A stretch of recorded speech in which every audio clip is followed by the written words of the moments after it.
សេពីអារម្មណ៍ពិតខ្ញុំនឹងម៉ាក់ខ្លាំងណាស់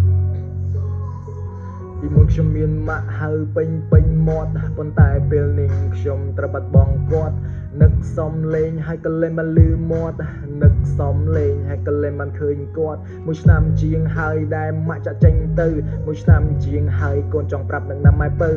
ម៉ាក់អាយុខ្លីណាស់ព្រមលិខិតដែលសានខុសខើកូននៅមិនអស់ចិត្តកូនមិនចង់ឲ្យម៉ាក់ទៅម៉ាក់អើយណាបើសិនមានជាតិក្រោយពិតកូនប្រងប្រាថ្នាសូមមកជួបម៉ាក់ទៀតសូមកើតមកជាកូនម៉ាក់សងគុណម៉ាក់ពីមុនខ្ញុំមានម៉ាក់ហៅពេញមាត់ប៉ុន្តែពេលនេះខ្ញុំត្រូវបាត់បង់គាត់នឹកសំលេងហើយក៏លែងបានលឺមាត់នឹកសំលេងហើយក៏លែងបានឃើញគាត់មួយឆ្នាំជាងហើយដែលម៉ាក់ចាក់ចេញទៅមួយឆ្នាំជាងហើយកូនចង់ប្រាប់នឹងណាម៉ែពៅម៉ាក់អាយុខ្លីណាស់ព្រមលិខិតដែលសានខុសខើកូននៅមិនអស់ចិត្តកូនមិនចង់ឲ្យម៉ាក់ទៅម៉ាក់អើយណាបើសិនមានជាតិក្រោយពិតកូនប្រងប្រាថ្នាសូមមកជួបម៉ាក់ទៀត